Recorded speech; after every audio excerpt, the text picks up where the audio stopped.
Hello, good morning. Payel বারবিতে আবারও নতুন ব্লগ নিয়ে চলে এসেছি। এটা কোনো বড় ভিডিও না, এটা শর্ট ভিডিওর মাধ্যমে দেখানো তোমাদেরকে চেষ্টা করেছি। এখানে রান্না করবো আলু পোস্ত, নানির বাড়ির স্টাইলে, মানে বীরভূম স্টাইলের আলু পোস্ত। সাধারণত আমাদের এখানে আলু পোস্ত করলে হচ্ছে চারকোনা করে গোল গোল করে আলু রান্না করি। আর আমার নানি বাড়ি ওখানে রান্না করলে না এরকম করে আলু ভাজার মতো একটু বড় বড় সাইজ করে কেটে রান্না করা হয়। তো প্রথমে পেঁয়াজ বেরেস্তা দিতে হবে। অনেকে আলু পোস্ততে পেঁয়াজ বেরেস্তা দেয় না, কিন্তু বীরভূম স্টাইলে আলু পোস্ততে পেঁয়াজ বেরেস্তাটা মাস্ট, মানে দেবেই। অনেকে টমেটো দেয়, টমেটো দিইনি, টমেটো স্কিপ করেছি, কারণ টমেটো দিয়ে ডাল করেছি বলে টমেটো আর এই রান্নায় ব্যবহার করিনি।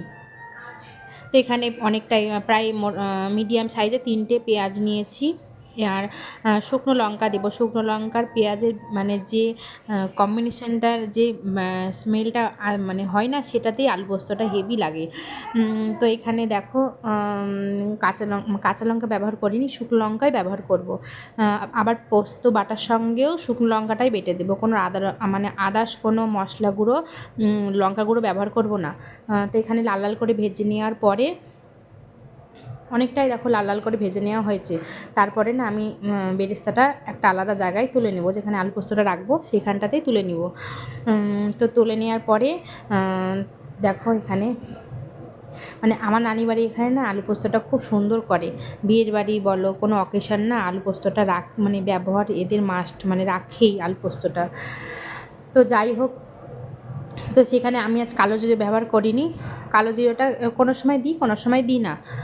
কালো জিরে দিলে না মা বাপি বাচ্চাগুলো এরা খেতে চায় না, অনেকটা বাছাবাছি করে, তাই জন্য আর দেওয়ার কোনো মানে মাথায় হেডেক নিইনি। তো এখানে আলুটা দিয়ে দিয়েছি। আলুটা নর্মাল বেসিক যে মশলাটা হয়, লঙ্কার গুঁড়ো তো ব্যবহার করিনি, মানে বেসিক যে মশলা, হলুদ, জিরে গুঁড়ো, তারপরে হচ্ছে আমি পোস্তটা মিক্সারেই বাটি, মানে কোনো সময় শিলনোড়া ব্যবহার করি না, বাটতেও পারি না। আর বাড়িতেও আছে, কিন্তু আমি একদমই বাটতে পারি না, মনে হয় যেন পোস্তটা গোটা হাতে আমার লেগে যায়। তো এখানে মিক্সি যখন বাটতে পারি তখন আদার্স মানে আলাদা করে বেটে তো লাভ নাই।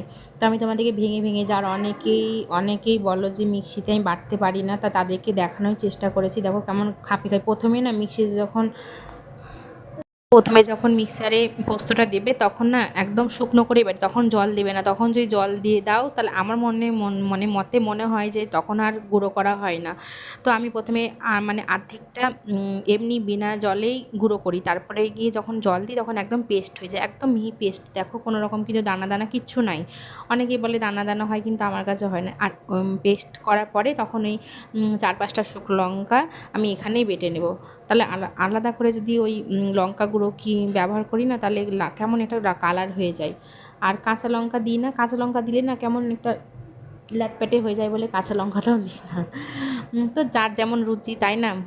মানে যার যেমন রুচি, যার যেমন পছন্দ, অতি অবশ্যই সেটাই খাওয়া উচিত। তো আমাদের বাড়িতে এইরকমভাবে পছন্দ করে বলে আমরা এরকমভাবেই খাই।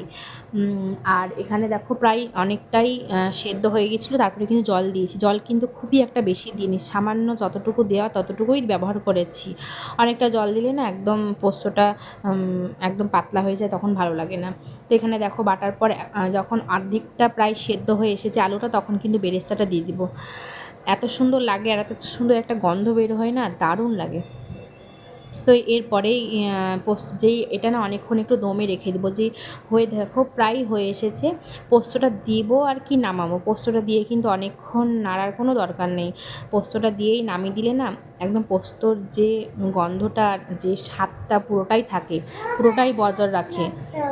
তো চলো আমি এরকম করে তোমাদেরকে দেখালাম যে এরকমভাবে আমরা রান্না করি নানির বাড়ির স্টাইলে, মানে বীরভূম নানির বাড়ির স্টাইলে রান্না করি যেরকমভাবে, সেরকমভাবে তোমাদেরকে দেখানোর চেষ্টা করলাম। Tata, bye bye. যদি ভালো লাগে অতি অবশ্যই লাইক, কমেন্ট, শেয়ার করতে ভুলবে না।